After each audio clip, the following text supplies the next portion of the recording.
Ciao mes tapos, salam alaikum, c'est Don Explorer. Aujourd'hui je suis dans la ville d'Istanbul, toujours dans le quartier d'Ataşehir, partie asiatique d'Istanbul.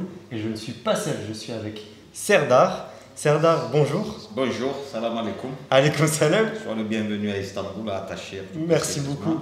Je te laisse te présenter un petit peu, qu'ils comprennent qui tu es. Voilà, écoute, moi c'est Serdar Kaya. Ça va faire bientôt 7-8 ans que je suis sur Istanbul, à Ataşehir plus précisément. Donc après avoir vécu à peu près 35 ans dans la région de Marseille, Marseille-Marignane, on a décidé de plier les bagages avec les enfants et venir s'installer en Turquie.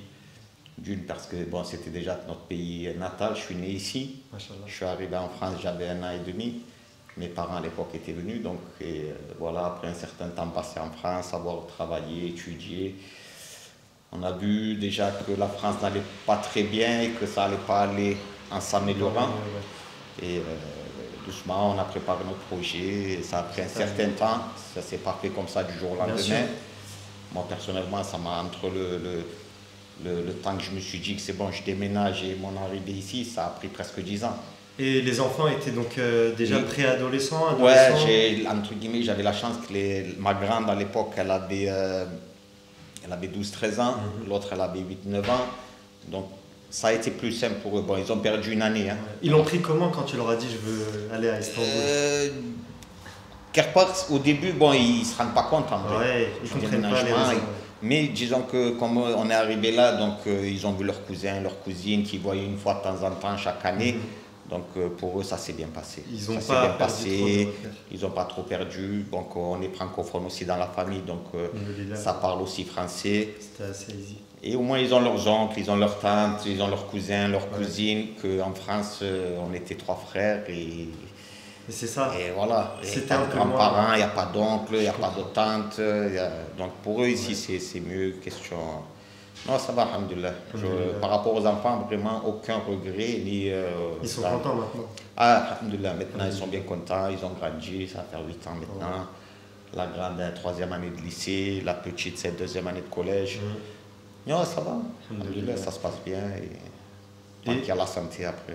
Et quand tu es arrivé à Istanbul, tu t'es laissé un peu de temps pour savoir ce que tu voulais faire ou tu savais que... Non, toi, tu es agent immobilier, je ne sais pas si on l'a précisé. Oui. Ou tu savais que tu voulais faire ça? Aujourd'hui, je suis agent immobilier, ça va faire 1 an et demi. Donc j'ai commencé, on va dire, déclarer l'agent immobilier juste avant la pandémie. C'est-à-dire, j'ai tout déclaré, je me suis mis en règle. J'ai travaillé 3 jours, après on a été frappé par la pandémie, donc j'ai fermé tout ça. Mais bien sûr, entre-temps, ça faisait déjà 5 ans que j'étais ici, plus ou moins 5-6 ans.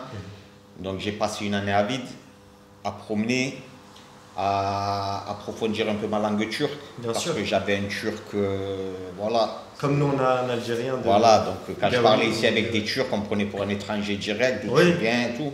L'accent. Voilà, donc au début, je suis arrivé, je suis allé travailler chez un marchand de pneus. Comme dans ma jeunesse, j'avais déjà travaillé chez un truc de pneus. Donc je suis allé là-bas, je travaillais 3-4 semaines avec lui, c'est pour pouvoir parler en turc avec les gens. Je suis sorti de là-bas, je suis allé chez un mec qui faisait du placo, je travaille 3-4 mois avec lui. Mais ce n'était pas le but de gagner de l'argent, c'était vraiment de se mêler à la foule, d'apprendre un peu des mots que je ne connaissais pas, et ainsi de suite. Ça a pris un certain temps. Bon, après, on était dans la famille, on était dans le chantier, donc on a fait quelques chantiers. Bon, c'est certains soucis, c'est pas facile. Faire travailler les gens ici, c'est assez compliqué. Et bon, après, l'un derrière l'autre, on s'est retrouvés comme je gérais déjà le patrimoine, entre guillemets, de la famille. C'est moi qui gérais un peu les locataires qui rentrent, qui sortent, on fait les peintures, aussi, ça. Et à la fin, j'ai décidé de faire une formation de 3 mois pour avoir le diplôme, passer un petit examen. Et on s'est lancé là-dedans. C'est sûr qu'au début, c'était, même si j'ai appelé mon entreprise Marseillais à Garimincoul, c'était pour garder quand même ton identité marseillaise. Ouais, une identité marseillaise. Mais c'est ancré en toi, que tu le veuilles ou non. Ouais. Bien sûr. Mais j'étais vraiment pas parti pour travailler avec des francophones. Ah ouais. Voilà, au début, c'était plus pour gérer le patrimoine familial, les quelques personnes que je connais qui voulaient que je m'occupe de leurs biens. Et j'étais parti surtout pour faire de la décoration, du placo, de la peinture. Bon, je suis assez manuel, je touche à beaucoup de choses. Tu es parti, tu as créé cette entreprise et tu as vu qu'il y avait d'autres communautés aussi, à part la communauté francophone qui arrivait ici, qui quittait Dubaï ou tu m'avais dit? C'est ça. Donc ça est arrivé là dernièrement, beaucoup de mecs de Dubaï qui apparemment ont des soucis sur Dubaï. Apparemment on ne les laisse pas tranquilles. Bon, après il va savoir le pourquoi du comment. C'est vrai que ça se dégrade un petit peu. Ça se dégrade un petit peu. Donc ils se retournent un peu sur Istanbul en ce moment. On va voir, on en a accueilli quelques-uns, on en a discuté déjà quelques par téléphone. Ça va arriver, je pense qu'il y en a énormément. Je te dis que j'ai énormément d'appels. Il y a beaucoup de personnes qui veulent venir. Bon, de plus en plus. Mais ce que je dis à tout le monde, je le répète, c'est pas une aventure. Ne venez pas ici parce que oui, la Turquie c'est beau. Non, la Turquie, on a aussi des problèmes. Bien sûr. C'est pas facile. Bien sûr. Mais on en parlera plus tard. Voilà. Donc étudiez bien votre projet avant de venir. Que vous ne vous retrouvez pas bloqué ici et passez une mauvaise expérience. Après, ça va. Et donc là, comme on parlait de ton agence immobilière, on va parler aussi de loyer. Quel est le loyer moyen, par exemple, dans ce quartier partie asiatique à Ataşehir? Donc, il faut expliquer qu'à Istanbul, il y a une partie qui est en Europe et une partie qui est en Asie. Quelle est la différence? Quel est le prix du loyer? Après, les prix de loyer, ça dépend vraiment. Déjà, d'un quartier à un quartier, ça change. On appelle ça quartier, en fait, c'est plutôt agglomération. D'agglomération à agglomération, ça change. Dans la même agglomération, de quartier en quartier, ça change. Ça joue sur l'étage du bâtiment, l'année du bâtiment, ce qu'il y a dedans. C'est-à-dire qu'il y a beaucoup de facteurs qui rentrent en jeu et qui justifient tel loyer pour tel endroit. On aurait fait cette vidéo il y a 3 mois de ça. Je t'aurais dit, ici, dans le bâtiment où on est, on a des 3 chambres, 120 mètres carrés, ce sont de très beaux appartements. Il y a 3 mois de ça, ça se louait 2000 TL, vide. 2000 TL, 200 euros. 200 euros vide, au jour d'aujourd'hui. Là, en 3 mois, j'insiste là-dessus, c'est-à-dire que les gens le prennent bien en compte. C'est-à-dire on a eu toutes les restrictions de la pandémie qui sont arrêtées. Donc plus de restrictions. Pendant la pandémie, les mariages étaient bloqués. Les gens ne pouvaient plus faire le mariage. C'est vrai. Donc, alors, les mariages ont repris, les universités ont rouvert. Ça a fait un appel d'air, mais un truc hallucinant. C'est-à-dire que les gens sont revenus. Moi, j'ai traîné 3-4 apparts là que je n'arrivais pas à louer. En 2 semaines, je les ai donnés. C'est reparti. C'est reparti et les prix ont doublé. Combien? C'est-à-dire là aujourd'hui, 200, il est passé à 400. Pratiquement. Si c'est vraiment quelque chose d'un bon standing, quelque chose de bien placé, propre, ça a doublé. Meublé ou pas meublé? On parle du vide là. Vide. On parle sur du vide. Location à vide, ok. Exactement. C'est pour ça que là, tous ceux qui veulent arriver, renseignez-vous bien. C'est-à-dire, moi j'ai des clients avec qui j'ai parlé il y a 3-4 mois qui m'ont dit, ouais, moi dans 4-5 mois je vais venir. Donc il y a 4 mois, je leur montrais les prix, je leur montrais des appartements à 200 euros vides, 250, 300 euros meublés. Mais au jour d'aujourd'hui, c'est plus d'actualité. Et un jeune couple qui veut venir, qui prend un studio par exemple, ça leur coûtera combien un studio? Aujourd'hui, un studio sur la région d'Ataşehir, quelque chose de propre, de bien placé, qui n'est pas trop dans des entrées d'immeubles ou quoi. Mais un studio meublé, si on compte toutes les factures avec, tout meublé, il faut quand même compter minimum 300 euros. Mais vraiment le minimum. Mais vraiment le minimum. Mais là, ils viennent avec leurs euros. Est-ce que, à ton avis, leurs euros vont vite se dépenser ici? Parce que tu leur dis 300, pour eux, c'est rien. Là. Pour eux, c'est rien.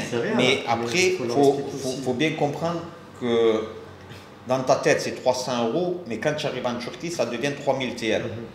Alors, pour pouvoir gérer son argent ici, il faut que tu te mettes en tête que ces 3000 TL, en vrai, c'est 3000 euros. C'est-à-dire, il faut que tu vis juste en changeant l'euro au TL. Parce que moi j'ai vécu au Canada et c'était pareil. On disait, pense pas que tu es gagnant en venant avec tes euros, il faut toujours t'adapter dans ta tête à la monnaie du pays. Exactement. J'ai des clients qui étaient là, c'est pas cher 5 euros, c'est pas cher 10 euros. Mais si tu viens ici en gardant la monnaie euro, en te disant c'est pas cher, à la fin du mois tu vas avoir des surprises. Ça va très très vite. Aujourd'hui, ne serait-ce qu'un loyer, s'il est meublé, plus le manger, plus ci, plus ça, ça va très vite. Bien sûr, surtout si tu as une voiture et d'autres choses. Si tu as la voiture, les frais s'additionnent. Bien sûr. L'abonnement téléphonique, Internet, ci et ça, ça va vite. Et quelle est la différence entre vivre dans la partie asiatique d'Istanbul ou vivre dans la partie européenne? Alors, Toi, la partie européenne, il faut savoir qu'on va parler du centre. Ouais, bien parce sûr. que, bon, quand tu dis européenne, centre, oui, ça va aussi loin. Donc, si on parle du centre, dans le centre d'Istanbul, c'est un endroit touristique. D'accord? Donc, automatiquement, là-bas, étranger dit touriste. Donc, tu peux venir habiter à l'année là-bas, mais tu seras toujours vu comme un touriste. Bien sûr. Que ce soit avec les taxis, avec les magasins, avec ci, avec ça, tu seras toujours un touriste. Et qui dit touriste, dit... Dineros. Voilà, comme on dit, un touriste qui se fait arnaquer, c'est pas un touriste. Après, à la longue, ça use les gens, ça fatigue les gens. Deuxième point que j'ai remarqué, moi, ça fait 2 semaines que je l'ai, mais que j'ai analysé, qui pourrait me fatiguer, c'est qu'il y a beaucoup trop de monde dans la partie touristique, Bien la sûr. foule. Tu circules pas. C'est énormément de monde. compressé. Donc il y a les gens qui habitent, il y a les touristes. Ouais. Il faut savoir que le quartier de Fatih et Saint-Yurt, aujourd'hui, encore il y a 2 jours, j'ai vu une annonce. Alors déjà depuis le début de l'année, toutes les demandes de Göç, c'est-à-dire pour la carte de séjour, toutes les demandes qui sont faites sur ces 2 quartiers-là, avec une adresse là-bas, sont automatiquement refusées. Ah ouais. Pourquoi? Parce qu'il y a eu tellement d'amassements d'étrangers qui sont venus dans les mêmes quartiers. Ouais. L'État turc, à un moment, il a tiré la sonnette d'alarme. C'est comme Mont-Royal à Montréal, pour la référence. Voilà. Donc, pourquoi? Parce qu'automatiquement, ça va amener des problèmes par la suite. Ouais. Donc, tu rentres dans un quartier où il y a des Syriens, il y a que si, ça va amener des problèmes. Donc, pour éviter ça, déjà, et là, je viens de lire un article où carrément le maire de cette petite ville, de Saint-Yurt, lui a carrément interdit de donner des locations aux étrangers. Wow. Ah, mais il trie comme il peut. Parce que c'est arrivé à un point où... sur les rails, voilà, il y a des quartiers sur les rails. Istanbul, c'est grand. Bon, après, je comprends. Que ce soit un arabe, un syrien, n'importe. C'est logique. Ils se sentent plus en sécurité, ils se disent ah, je vais aller là où il y a ma communauté. Bien sûr. Je les comprends. Bien sûr. Mais le problème, c'est que trop de la même communauté au même endroit, c'est jamais très bon. C'est plus la Turquie, c'est plus Istanbul, tu n'avances pas. Donc tu vas avoir la facilité de parler en arabe toute la journée, donc tu ne vas pas apprendre le turc. Bien sûr. Et c'est compliqué. Il faut reconnaître en toute honnêteté, nous en tant qu'étrangers, qu'il y a eu ce problème en France. Et c'est pour ça qu'on n'est toujours pas assimilés et toujours vus comme des étrangers. Bien sûr. Mais on est honnête et on le dit. Mais voilà. On aurait aimé être dans les villes avec les Français, les trucs. Donc après, côté Asie, ce côté, c'est plus modeste, c'est plus populaire. C'est-à-dire que tu peux habiter ici à Tachir dans le quartier. On verra que tu es un étranger arrivé. Bon, après, il y a beaucoup d'étrangers d'Algérie, tout ça, ils sont typés turcs aussi, donc ça passe. Mais même s'ils voient que tu es un étranger, dans leur tête, tu n'es pas un touriste. Le touriste, il n'a rien à faire ici. Mais malgré tout, et là on va aborder le sujet suivant, c'est qu'il est très facile de se rendre entre la partie européenne et asiatique par plusieurs moyens. Et on va demander quels sont les transports ici à Istanbul. Là, au jour d'aujourd'hui, alors tu as le métro, tu as le métrobus. Métrobus, c'est un bus avec une voie spéciale réservée pour eux. Tu as les métros. Tu as les bus, tu as ce qu'on appelle les dolmouches, c'est les petites minibus bleus. Là où tu lui dis arrête-moi là. Voilà, arrête-moi là, il s'arrête là. Donc, Marmaray qui passe sous le Bosphore, qui va d'un bout d'Istanbul jusqu'à l'autre bout. Plus encore les applications. Là, tu as le métro qui arrive à l'entrée du quartier, je ne sais pas si tu l'as vu, c'est encore un chantier. Il y a toujours des nouvelles lignes. Voilà, donc les nouvelles lignes qui avancent au fur et à mesure. Après, c'est sûr, si on évite un peu les heures de pointe ou les gens qui vont au travail, c'est un peu serré. Combien de millions de personnes à Istanbul? 16 millions déclarés, mais... Pour que vous compreniez le monde dans les transports à ces heures-là. 16 millions, mais si tu comptes tout le monde, je pense qu'on est facile au-dessus des 20 millions. Ouais, je pense aussi. C'est énorme, c'est énorme, il y a beaucoup de gens. Et bon, après les transports, comme je dis, c'est assez bien desservi.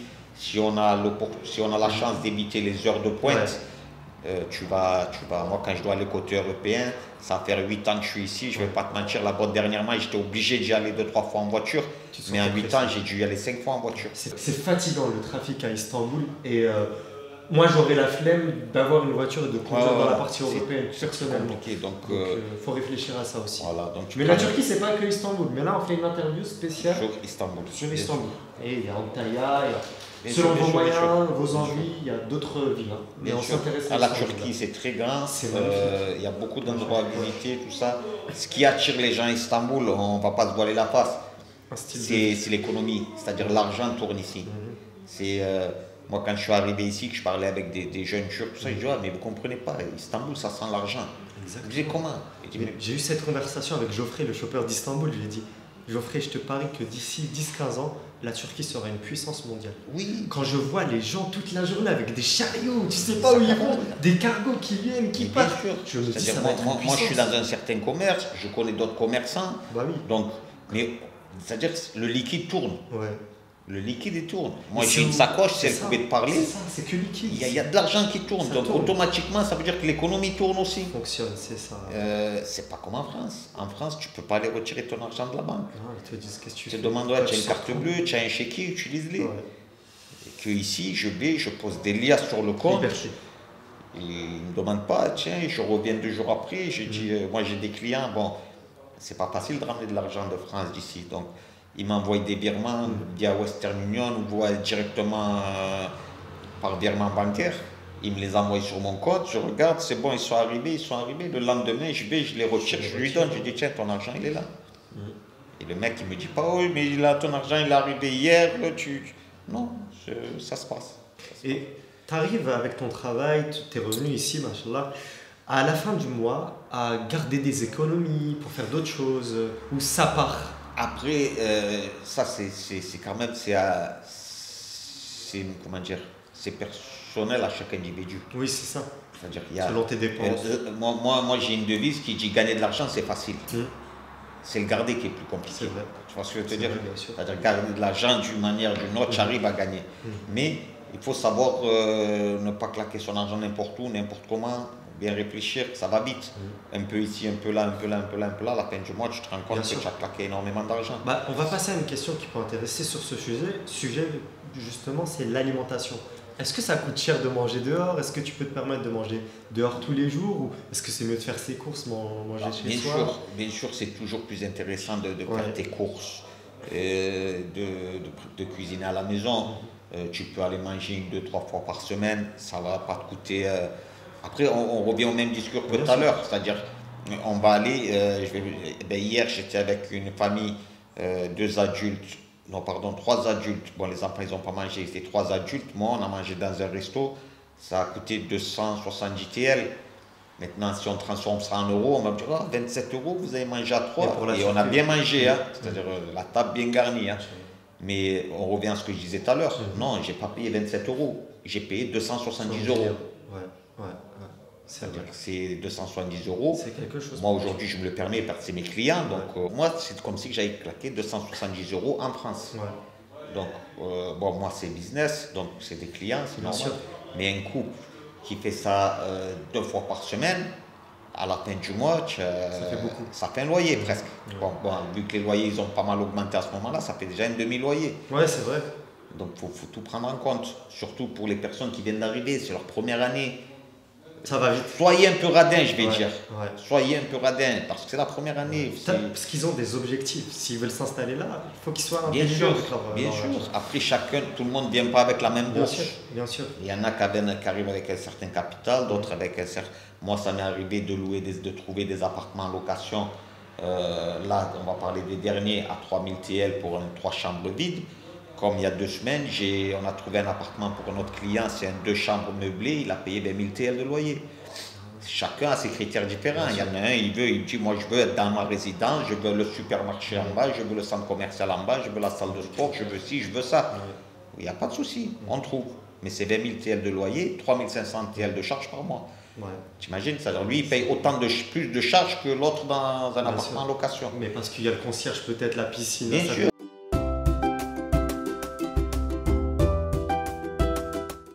Et là, donc, Serdar, on revient après la pub. Je vais te poser une question. Pour toi, comment tu définirais la qualité de vie à Istanbul? Alors, la qualité de vie à Istanbul. C'est pas comme question, bien sûr. La qualité de vie, c'est malheureux à dire, mais ça va avec ta bourse. Ça va avec ton argent. Bien sûr. Donc, plus d'argent, plus de facilité, ainsi de suite. Mais après, si on doit comparer avec la France, puisqu'on vient de France, on ne va pas comparer avec un autre pays. Mais si on peut comparer avec la France, il y a des choses qui sont beaucoup plus récentes quand même qu'en France. Si on prend par exemple le trafic, si vous devez rouler en voiture sur Istanbul, c'est très compliqué. c'est très compliqué. Les CD, le passage, les stocks, tout ça ne sont pas trop réglementés. Mais dans un point de vue, on va dire, paperasse, en France, ne serait-ce que pour payer ta facture EDF, il faut que tu la mettes, il faut que ta facture elle arrive chez toi, tu la prennes, que tu coupes le coupon en bas, que tu ranges juste ton chèque, tu le mets dans une enveloppe, que tu ailles dans la boîte aux lettres, que tu le jettes, et que ça parte, et ainsi de suite. Ici, non, ça va beaucoup plus vite. C'est-à-dire aujourd'hui, avec une application mobile, tu payes tout ce que tu peux passer par la tête. Mais vraiment tout, de ta cotisation retraite à tes factures, à charger ton ticket de métro. Charger ton ticket de métro, je peux charger du téléphone, du compteur à ton téléphone. Toi, demain, tu es embêté, tu dis, ah, Serda, je suis bloqué quelque part là, s'il te plaît, tu peux pas m'envoyer 50 Le compteur, c'est vrai qu'ici, vous le chargez avec avec mon compte en banque, avec ma banque internet, je tape ton numéro, allez, lui, je lui mets 50 TL.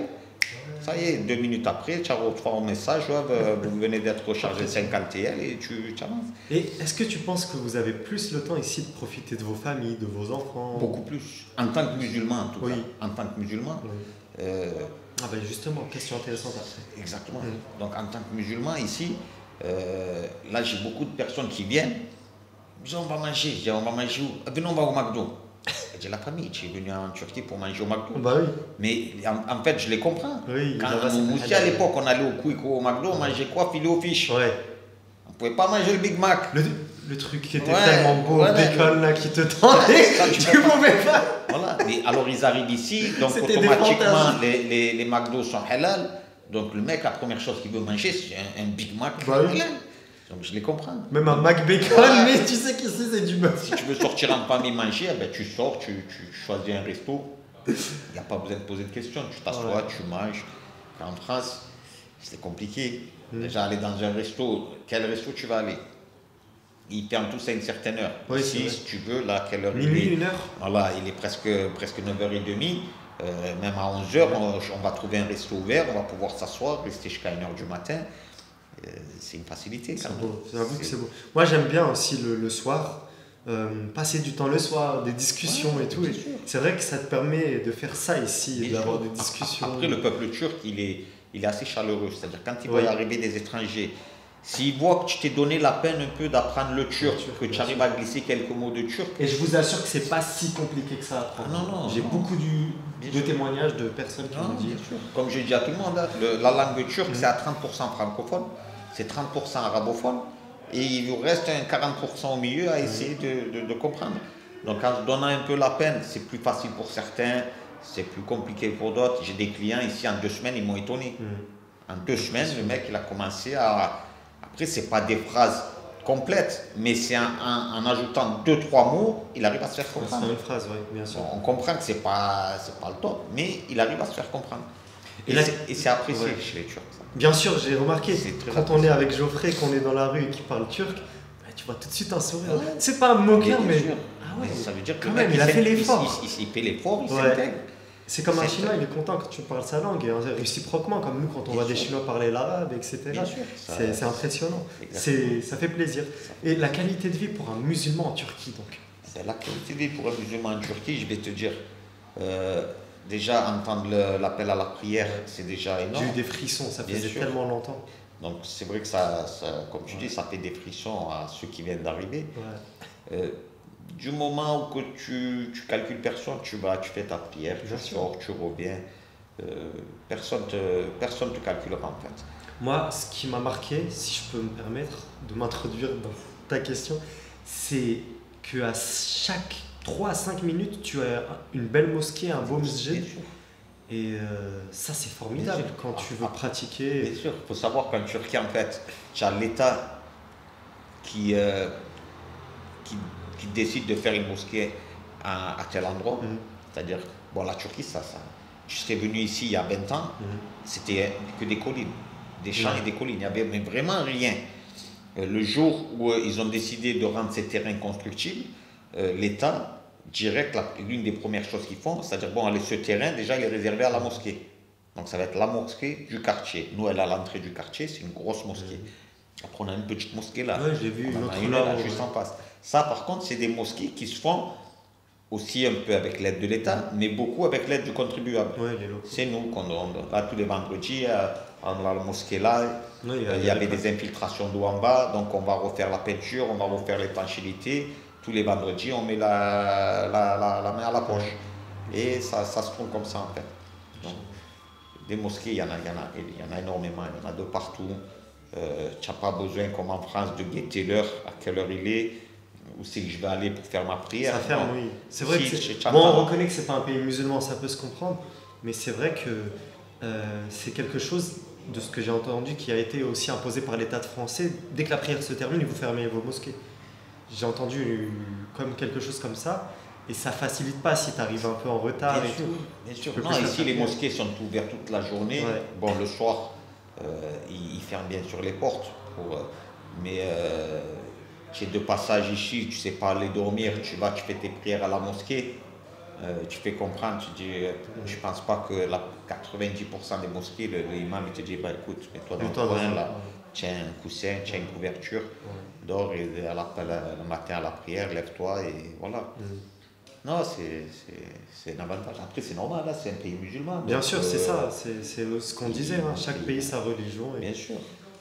Bien sûr. voilà. Et donc, on va parler d'un point, c'est la scolarité maintenant. Quelqu'un qui arrive avec ses enfants, est-ce qu'il doit payer s'ils sont à la crèche ou en maternelle? Et ensuite, on parlera de tout ce qui est école privée pour les plus grands. Donc, l'école, que ce soit publique ou privée, Ouais.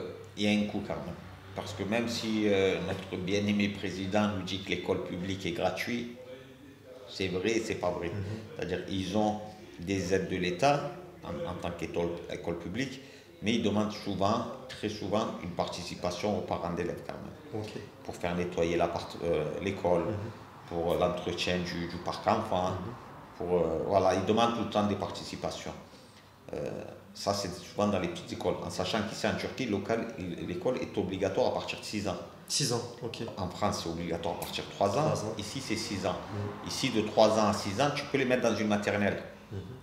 Mais maternelle, c'est payant. Au jour d'aujourd'hui, ça faut compter à peu près 200 euros par mois. 200 euros par mois 200 euros par mois pour un élève. On y est allé là récemment pour un des clients qui s'est installé là pour sa petite. Cours d'anglais, bon, il y a plusieurs trucs qui sont pris en compte, cours de Coran, éducation physique, tout ça, donc ça a un certain coût. Après, il faut savoir ici, après chaque cursus, c'est-à-dire après, je te dis une bêtise, donc après le primaire, tu passes un examen. Par rapport aux notes que l'élève a sur cet examen, il peut postuler dans certaines écoles. Chaque école, en fait, se met une limite. Il te dit, moi, les élèves qui viennent postuler chez moi, il faut qu'ils aient minimum 70 sur 100. Ah ouais, il y a des critères. Il y a des critères. Après, il y a une loi qui dit que normalement, tu es obligé d'accepter l'élève s'il habite dans ce quartier. Ok. Mais c'est très compliqué.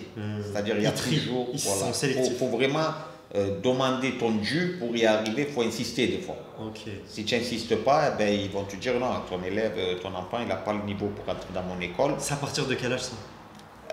C'est-à-dire 6 ans, ils rentrent au primaire. Ouais. 6, 7, 8, 9. À 9 ans, déjà, ils ont un examen. Ah, déjà? Ah oui, oui. Ah ouais, c'est. À 9 ans, ils ont déjà un examen pour savoir dans quel collège il va rentrer. Ouais. Ils font 4 ans de collège, ils refont un examen pour savoir dans quel lycée il va être accepté. Ok. Fin de lycée, pareil pour l'université et ainsi de suite. Après, comparé à la France, ça n'a rien à voir. Mais vraiment, rien à voir. C'est-à-dire les enfants ici, ceux qui veulent étudier, ils étudient. En France, on donne des allocations aux parents pour que le petit aille à l'école. Ici, il n'y a pas de ça. Ici, il faut comprendre que des parents se saignent pour que leur enfant étudie. Et automatiquement, l'enfant, il s'en rend compte. Ouais, donc il va faire les efforts. Il fait les efforts. Il sait que attends, mon père, il travaille, il galère là, et il voit les factures. Je veux dire, moi, j'ai ma fille, là, la 3e année de lycée. J'ai payé presque 8 000 TL pour 4 heures de cours particuliers samedi matin, 800 euros. samedi après-midi, et 4 heures de cours particuliers le dimanche matin sur les langues, sur l'Angleterre, c'est pour qu'elle est. C'est important. Voilà.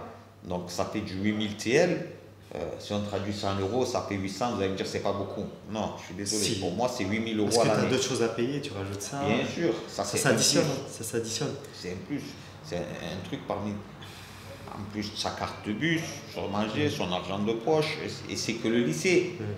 Demain, Inch'Allah, fin de l'année prochaine, elle finit son lycée, elle va passer l'examen, donc elle va choisir, je crois qu'ils peuvent choisir 3 ou 4 universités, et par rapport à la note qu'elle va avoir, donc elle sera acceptée si elle a les notes bien sûr, il faut qu'elle sera acceptée dans une. Mais ça ne veut pas dire que c'est l'université du coin. Bien sûr. Peut-être que ce sera l'université à Konya ou à Ankara ou à Izmir. Là où elle est acceptée. Voilà. Ensuite, Donc, ça peut la déboucher vers des études à l'étranger. exactement. Donc, ça a un coût. Aujourd'hui, il faut savoir que 4 ans d'université pour un jeune avec l'appartement en location, ici et ça, c'est un coût qui dépasse les 150 000 TL. C'est-à-dire 150 000 TL aujourd'hui, pour des parents, c'est lourd. C'est beaucoup lourd. Avec le salaire turc. En Voilà. plus, toi, tu Donc, parles c'est avec pour ça que les enfants s'en rendent compte et font les ils s'imprègnent, c'est-à-dire ils y vont vraiment pour apprendre quelque chose. Inch'Allah. Et niveau imposition ici, bon déjà, niveau école française, et après on passera au point des impôts. Niveau école française, est-ce qu'il y a des bonnes écoles françaises si les parents ne veulent pas perdre leur culture, par exemple, de la France? Oui, il y a des écoles françaises. Si tu n'es pas calé, tu me le dis, pas de aussi, souci. non, aussi bien côté Europe que côté Asie, il y a quelques écoles françaises. Ça a un coût. Bien sûr. Ça a un coût qui est En général, ça a un coût. C'est beaucoup pour ça que plus je pose la élevé question. que les écoles turques. Mais après, il faut faire un choix. C'est-à-dire quitter la France pour arriver en Turquie et mettre ses enfants dans une école française. Je peux le comprendre sur la première année. Oui, tu sais, les parents sont pas Voilà, craintifs. pour pas perdre un peu le truc, pour pas Choqués, perdre l'année scolaire. En un an, avec un peu ce qu'ils vont entendre dehors, ils vont apprendre un peu le turc. Allez, je veux bien. Mais à long terme, faut comprendre, dans une école française, c'est qui les élèves? Des francophones. C'est des francophones. Ils vont pas bien s'imprégner, s'adapter, comprendre l'école. Oui, il y a francophones, mais dans francophone, c'est pas que des personnes qui parlent français. Ils parlent français, Bien sûr. mais c'est en général. Et moi, je connais de très proches des personnes qui travaillent dans ces écoles. C'est le fils du consulat. C'est ce que j'allais te dire. C'est le fils d'un tel, c'est la fille d'un tel, c'est le fils d'un tel, c'est la fille d'un tel. Un enfant, on a tous été gamins, on est tous passés à l'école, on sait que l'entourage compte énormément dans l'enfance. Bien sûr. S'il voit des Faut le enfants prendre en plus compte. gâtés, Voilà, il faut le prendre en compte. Ouais, faut le prendre en compte et il faut réussir à ce que l'enfant comprenne vraiment que bon, là c'est l'école, mais la vraie vie, c'est pas ça. Ouais. C'est pas parce que. Bon, après, il y a des bourses. Bien sûr. Tu peux, en tant que Français expatrié, t'enregistrer au consulat et demander une bourse. Mais il faut tout déclarer au consulat. Bien sûr. Les biens que tu as en France, que tu en as pas, tes revenus, tout ça. C'est un dossier qui se monte. Et s'ils jugent favorable de te donner 50, 60, 70%, 80% de bourse, c'est donné. Il n'y a pas de souci. Mais il faut tout déclarer. Et vu qu'on parlait du point de la bourse, là on va rebondir sur le point des impôts. Les impôts en Turquie, ça représente combien de pourcents? Ils t'imposent par rapport à quoi?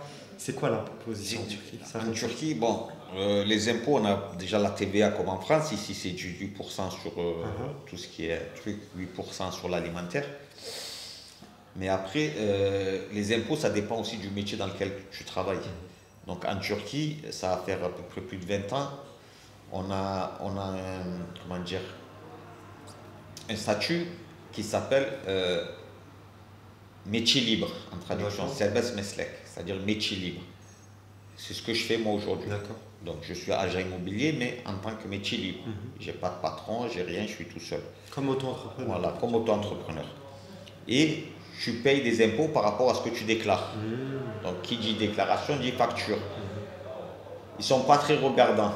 Ouais. Du moment où ton petit commerce il tourne, après tu as ta petite TVA à payer tous les mois. Que tu fais pas de bêtises. Voilà, j'ai des petits impôts qui sont, je ne vais pas dire ridicules, mais quand tu regardes, c'est pas grand chose. C'est significatif. Voilà, c'est pas significatif. C'est tant que tu les payes, il n'y a pas de souci.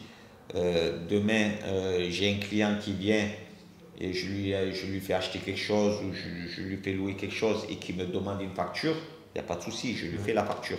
Mais cette facture, il va falloir que je la déclare. Donc si je déclare la facture, je vais payer 18%. Je comprends. Mais donc vous vous arrangez parfois entre... en Turquie, est-ce que c'est bon? Quelque part, c'est pas très bon aussi. Oui, je comprends. C'est pas très bon. Pour l'intérêt du pays, oui. Pour l'économie du pays, c'est pas bon.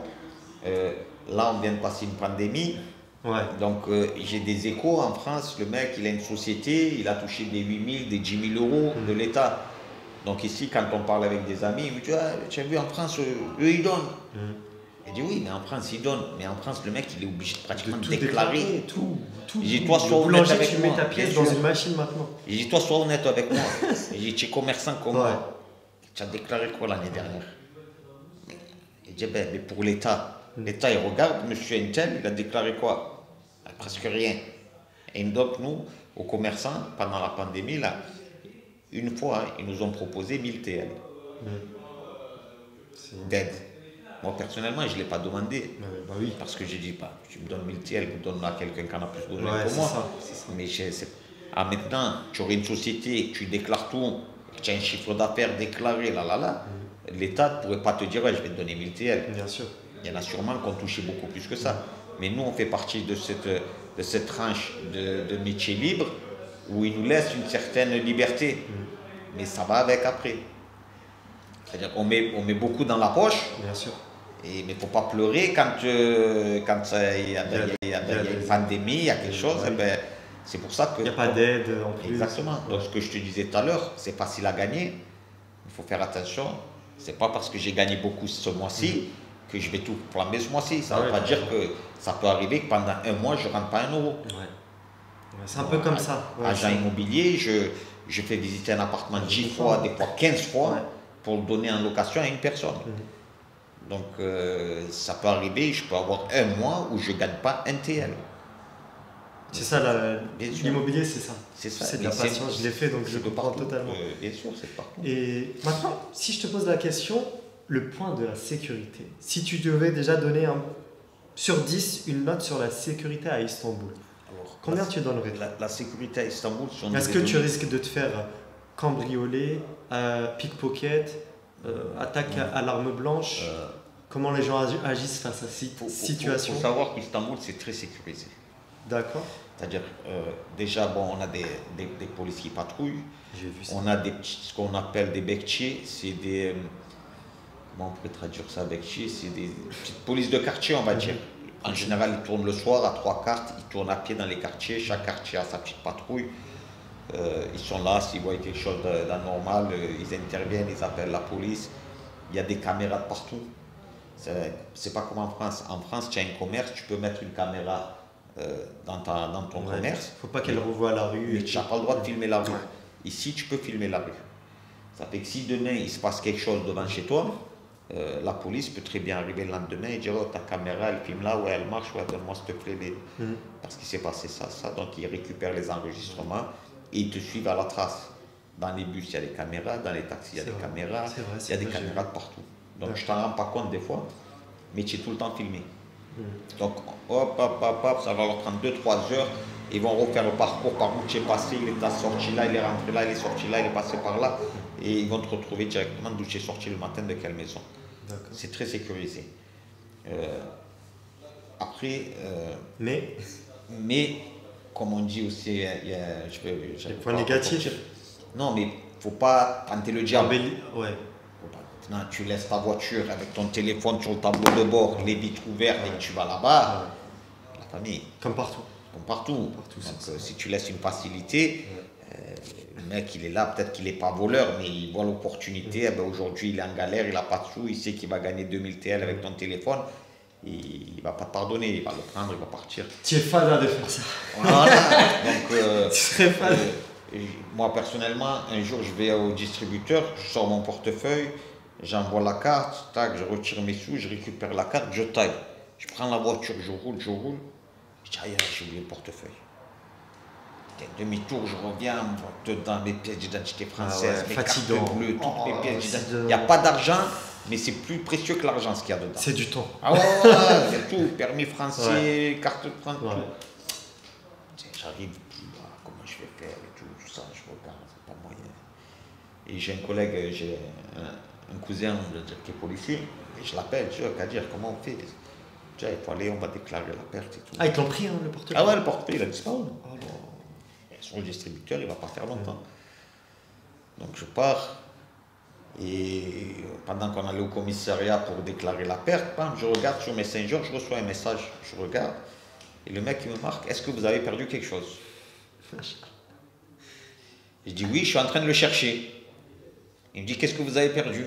Je dis un portefeuille. Où? Il dit, je l'ai laissé dans telle banque sur le distributeur. Il me dit, écoute, moi je viens d'embaucher, je travaille dans tel garage à côté de tel hôtel, viens ici. Je dis, j'arrive là-bas, je vois un jeune homme, il me regarde. Là, ça va, c'est toi et tout ça. J'ai voulu lui donner un billet, il n'a pas voulu, il a vraiment insisté. Par le cœur. Ouais, je suis allé, j'ai quand même pris un truc de gâteau baklava, je suis allé comme ça, l'équipe qui travaille, ils mangent. Ça fait plaisir. Et ça m'a donné aussi cette idée. Là maintenant, on a un arrêt de bus devant le magasin, là, tu as vu? Et des fois, on voit que les jeunes, il a laissé tomber sa carte de bus. Ouais. Alors je la prends, je regarde le nom, je vais sur Facebook, je le trouve sur Facebook, je lui envoie un message. J'ai fait ça une fois avec une carte Navigo aussi. J'ai eu ce... Il a perdu quelque chose. Maintenant. Voilà, oui, c'est magnifique. Tac, et tac, le mec, 2 jours après, il arrive, ça fait plaisir. Ouais. Ça fait plaisir. Après, comme je dis, il ne faut pas tenter le diable. Bien sûr, comme partout. Tu laisses... Mais est-ce que par exemple, vous voyez quelqu'un se faire voler dans la rue, un pickpocket? Est-ce que les Turcs agissent ou ils agissent.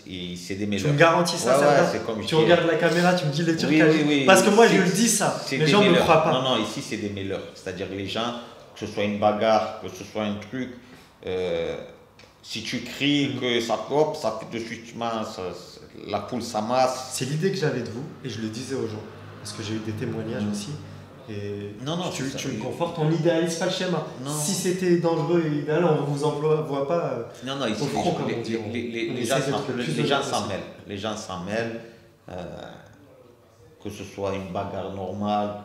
Bon, si tu touches une femme, c'est encore un peu plus. C'est très compliqué. On m'a raconté une fois, bon, je peux le raconter, ça prend 2 secondes.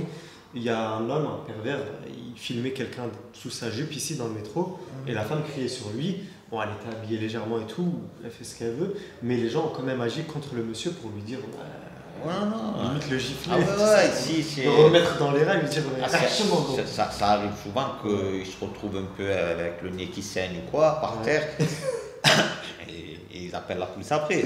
La police vient, l'embarque. Ils règlent leur compte. Ils mettent une petite rousse pour lui faire comprendre que ça arrive. Ouais. Ça arrive. Bon, tu me confortes dans l'idée que j'avais des Turcs et de leur bravoure.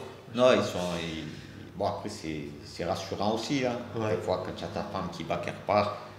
J'ai eu des frères qui m'ont donné ce témoignage, leurs femmes vont faire une petite course et ils ne sont pas inquiétés du tout. Non, ça va.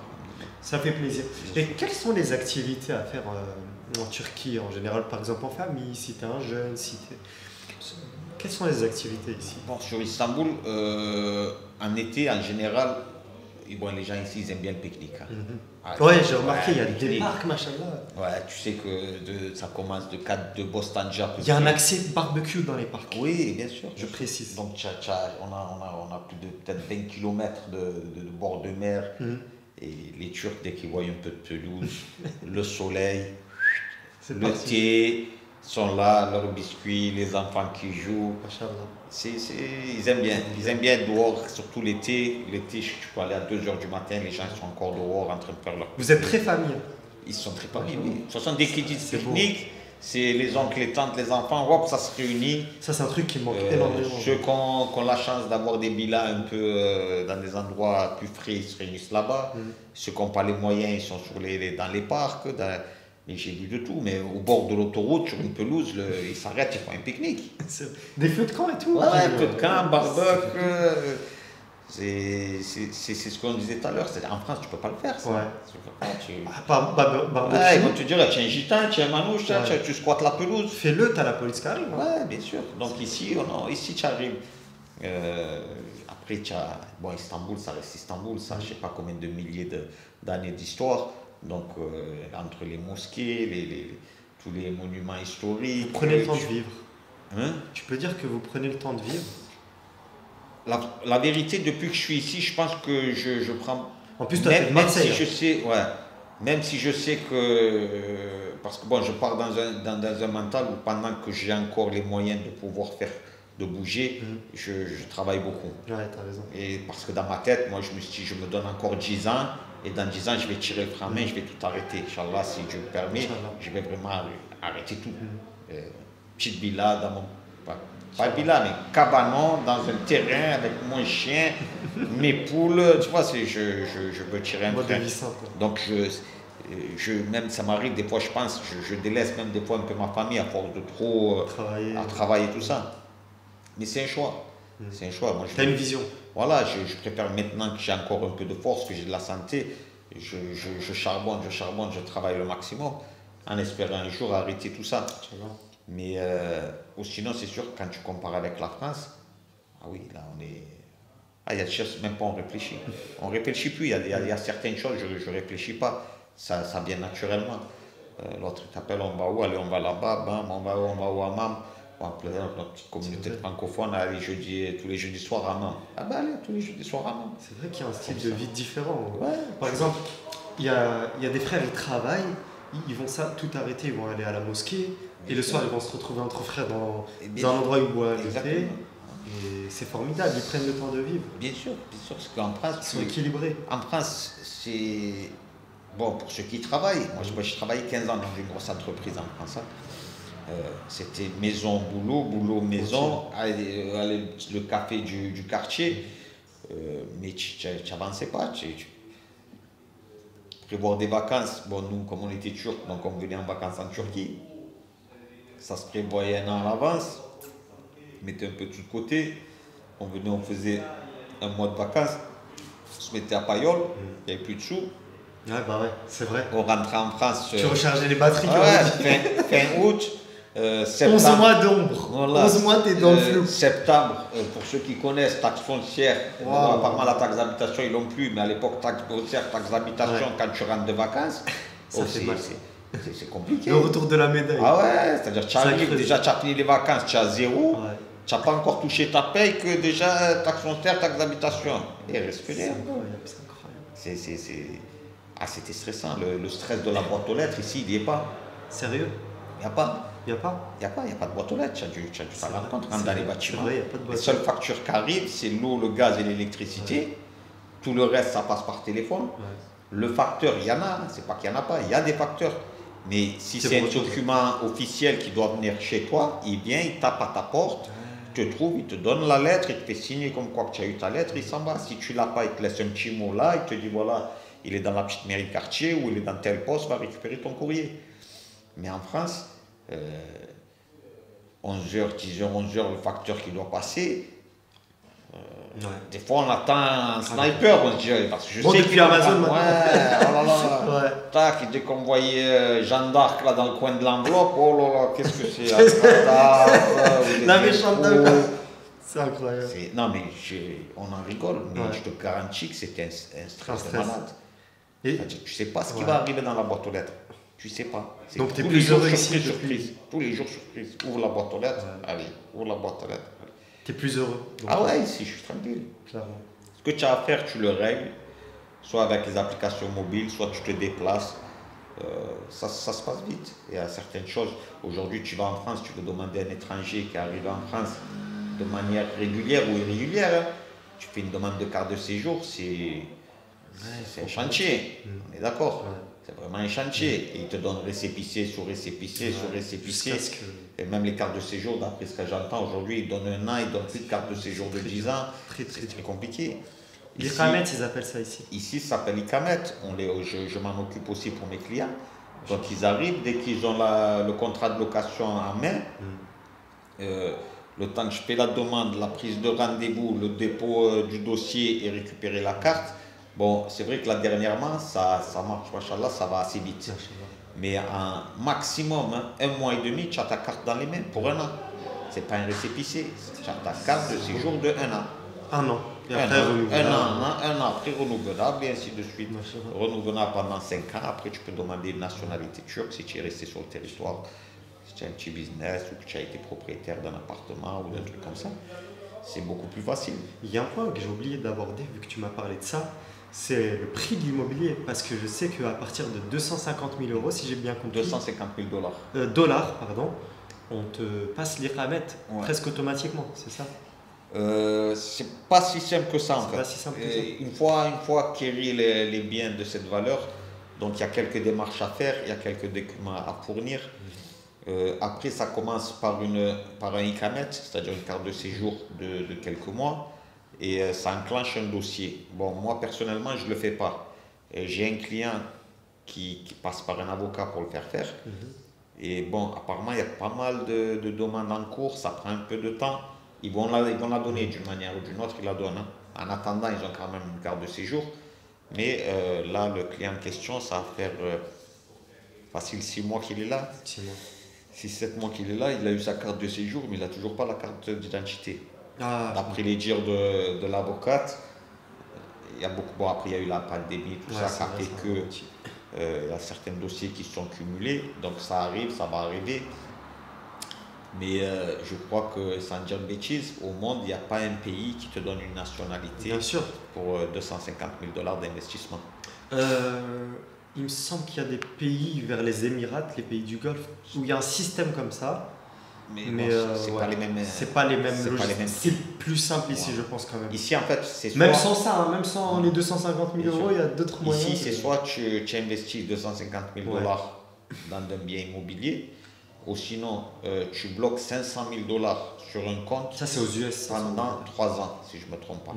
C'est-à-dire que tu bloques 500 000 dollars sur un compte en banque bloqué pendant 3 ans. Donc, qui dit bloqué, dit si c'est une banque normale, on va dire, dit intérêt, il te donne des intérêts. Si c'est une banque islamique, il te donne un pourcentage du bénéfice. Chacun l'arrache à sa sauce. Après, chacun bien sûr, son truc. Moi, je juge personne. Bien sûr. Mais qui dit argent bloqué dit automatiquement du bénéfice qui se cumule pendant 3 ans. Et c'est pas négligeable.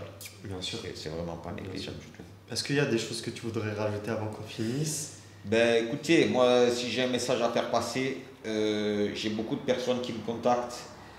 Ne croyez pas que ici c'est l'Eldorado, c'est compliqué. Étudiez bien votre projet avant de venir. J'ai des clients avec qui j'ai parlé pendant plusieurs mois, ils arrivent comme ça sans prévenir, mais les conditions ont changé, les prix ne sont plus les mêmes, donc ils ont été surpris, ils s'en rendent compte automatiquement, hein, ils le voient d'eux-mêmes, mais préparez votre départ. Ça ne se fait pas comme ça, là, va-vite, parce qu'en France, ils veulent faire le pass sanitaire, alors moi je suis énervé, je m'en vais. Non, ça ne marche pas comme ça. Ah si, alhamdoulilah pour vous, si vous avez quelque chose de côté, mais il faut savoir que l'argent, ça part très vite. Ça part vite. Tant que tu ne travailles pas, ça part encore plus vite. Contactez-moi. Moi, les gens je vous mettrai toutes les informations. N'hésitez pas à m'appeler. Si je peux vous renseigner, il n'y a pas de souci. Étudiez bien, comme j'ai dit, votre projet et venez par rapport à ça. Ne venez pas. Après, je tiens aussi à parler d'un sujet qui m'arrive parce que je reçois énormément de demandes, que ce soit sur Facebook, sur WhatsApp, des frères là que j'aime de mon cœur, c'est-à-dire que ce sont des Africains, ça vient de Guinée, ça vient du Sénégal, ça vient de là-bas. Ils m'envoient des messages, mais comme si que j'avais les clés. Voilà, comme si je suis désolé. Je reçois les mêmes questions pour le Canada, c'est pour ça que je comprends ce que tu dis. Désolé, je ne veux pas dire que je peux rien faire pour vous, mais moi je vous avertis dans chaque profil est différent. Exactement, chaque profil est différent. Aujourd'hui, arriver en Turquie, ça a un certain coût, trouver une location, c'est pas très facile. Donc, j'ai un client qui était d'origine africaine, mais qui vient de Paris, qui est venu là avec sa femme. On en a pas mal discuté. Et comme on a dit, aujourd'hui, l'Afrique, c'est un pays qui a une certaine richesse. Donc, quand on en débattait avec le collègue, j'ai dit, écoute, nous ici, des fois, ça va mal. Il y a des gens, que ce soit de l'extérieur, de l'intérieur, ils veulent embrouiller la Turquie, ils poussent à une guerre civile, ils veulent que... Mais j'ai le problème qu'on a en Turquie, c'est que nous, on n'est pas la Syrie, on n'est pas l'Irak, on n'est pas l'Afghan. Si ça doit péter en Turquie, nous, on n'a pas de pays où s'échapper. Voilà, le Turc, il ne va pas s'échapper de Turquie. Il défend son pays. Voilà, on va défendre, on va mourir ici s'il faut mourir. Alors moi, le message que je veux faire passer à tous mes frères africains, les gars, vous avez un pays, vous avez un continent qui vous appartient. Je ne vais pas dire mourir là-bas, mais vaut mieux mourir chez toi en essayant pour que tes enfants, les générations qui vont arriver derrière, ils aient quelque chose, que tout le monde s'échappe en Europe ou en Turquie ou ailleurs et que vous laissiez que des vieux dans le pays et ils font quoi? Ils font quoi? Ils veulent un lifestyle à l'occidental. Voilà, mais c'est pas comme ça que c'est de l'imposture tout ça, c'est pas vrai. C'est de la perversion. À la perversion. télé. C'est Hollywood, c'est la Bien sûr. musique. Nous, on a des séries turques là. Ouais. Et je vois que ça se regarde beaucoup dans les pays au Maghreb, tout ça. Énormément. C'est une viennent série. là en attendant le C'est une série. C'est une série. C'est une série, c'est pas la réalité, c'est pas ça marche pas comme ça. Tout le monde se lève à 10 heures, il a le chauffeur, il a la femme de ménage. Ce sont des séries. Ouais, il marche, il y a un oiseau qui voilà, il va prendre son thé, là, il tombe dans la rue. C'est des séries. C'est des séries. Faut prendre tout ça en compte. Bien sûr. Que tous les frères africains qui m'ont envoyé le message pour qu'arrive un moment, moi j'ai pas le temps de leur répondre, je peux plus. Je le prenais pas mal. Mais parce que je ressens la même chose. Je ne veux pas être traité de raciste, le mec qui ne calcule pas les noirs. Mais ce n'est pas question de noir ou de jaune ou de gris ou n'importe quoi. Mais comprenez que la Turquie, ce n'est pas l'Eldorado. Voilà, c'est compliqué ici. Nous, en tant que Turcs, on a des difficultés. Les personnes qui arrivent étrangères ont aussi des difficultés, peut-être fois 10. Bah oui. Bon, il y en a qui arrivent avec l'argent, ça facilite, je dis pas le contraire. Mais quitter son pays en espérant avoir quelque chose de mieux ici, c'est faux. C'est faux, je suis désolé, c'est très compliqué. Quand on regarde un peu sur les chaînes YouTube, sur les vidéos, quand on fait des recherches, on voit des Africains chez eux, ils se débrouillent. L'autre avec des pneus, il fait des ceintures, l'autre avec des canettes, il fait ci, l'autre. Ça semble ridicule. Inch'Allah que l'Afrique soit le futur. Bien sûr, mais ça va être le futur. Je le souhaite. L'Afrique, c'est le futur. Je le souhaite. Mais le problème, c'est qu'on a peur que ça devienne le futur pour les pays colonisateurs. Voilà, il va rester, si tous les jeunes s'échappent d'Afrique, il va rester qui? Donc eux, ils vont arriver, ils vont continuer à prendre même en tant qu'Algérien, j'espère revenir en Algérie et aider l'Algérie, contribuer à son développement. Voilà. Donc si je voulais dire un truc, c'était juste ça. Très belle parole de fin. Voilà, que les gens fassent attention quand même. C'est pas l'Eldorado ici, c'est pas facile. Aujourd'hui, il y a 3 mois, comme je disais tout à l'heure, un appartement ça se louait 2000. Aujourd'hui, le même appartement se loue 3005. Ça ne veut pas dire que dans 3 mois, ça va coûter 6000 ou peut-être ça va descendre. La Turquie, il faut savoir que c'est un pays qui est attaqué de l'extérieur de tous les côtés. Donc, on a vu en 2016. Hein. Bien sûr, en Turquie, on a cette opportunité de le dollar, l'euro, toutes les monnaies passent. Exact. Il y a des changes, tu l'as vu, il y a des changes de partout. No commission. Voilà, donc les gens sont intéressés par le change, donc ça achète, ça revend, ça fait tourner une certaine économie. Quelque part c'est bien, quelque part c'est pas très bien non plus, parce que justement, dès qu'il se passe quelque chose dans un autre pays, on en ressent les conséquences ici. Moi, quand je suis arrivé il y a 7 ans de ça, l'euro il était à 3,50. Voilà, aujourd'hui on est à 10,20, 10,30. Ça ne veut pas dire que dans 5 ans il ne va pas être à 7 ou il ne va pas être à 15. Et au-delà de ça, vous êtes dans une zone avec des pays sensibles, entre guillemets. Bien sûr. Vous êtes dans une zone, mais vous êtes encerclé. Quelque part, on est dans le centre. On est dans le centre, on est à moitié en Europe. Et vous ouvrez les bras, malgré tout. Vous aidez des personnes qui viennent de pays difficiles. Ça parle de plus de 4-5 millions de Syriens qui sont venus. 5 millions on ne les entend pas se plaindre de la Turquie comme d'autres pays. Exactement. Je vais même pas les citer. Après, comme je disais aussi, c'est 5 millions, ce n'est pas 5 millions de Mandians qui sont venus. Hein. Attention, il y a des Syriens qui sont venus avec leur argent. Exactement, il ne faut pas des commerces. Les gens voient le Syrien pauvre. Non, il y a des dentistes. Il y a énormément de Syriens qui sont venus avec des valises de dollars. J'en ai connu au Canada aussi. Des valises de dollars, ils ont investi ici, ils ont repris des commerces, ils font tourner l'économie. Il y a ceux qui sont en galère aussi, bien sûr. Bien sûr. Mais voilà. Merci pour tout, Serdar. Merci à toi d'être venu. Pour le thé, parce qu'il y a un fast-food juste derrière le. Manger les merguez. On mange les merguez à la Marseillaise. Voilà. C'est un vrai plaisir de te rencontrer. Merci d'être passé à toi aussi. On vous met toutes les informations en dessous, Inch'Allah. Contactez Serdar et il répondra à vos questions, Inch'Allah. Ils sont en train de créer une belle communauté francophone ici à Atacheir. Et bientôt l'équipe de foot et tout, elle va arriver. FC Atacheir. Je vais vous sponsoriser, Inch'Allah, mais on leur dit pas encore ce que mon produit. Non, je rigole. Merci Serdar, mon frère. Merci à toi d'être passé. Avec grand plaisir. Inch'Allah. N'hésitez pas à vous abonner, à liker et à partager. Voilà. Ciao. Ça fait toujours plaisir. Abonnez-vous, abonnez-vous, oui, dis-nous j'aime. Abonnez-vous, oui, abonnez-vous, dis-nous j'aime.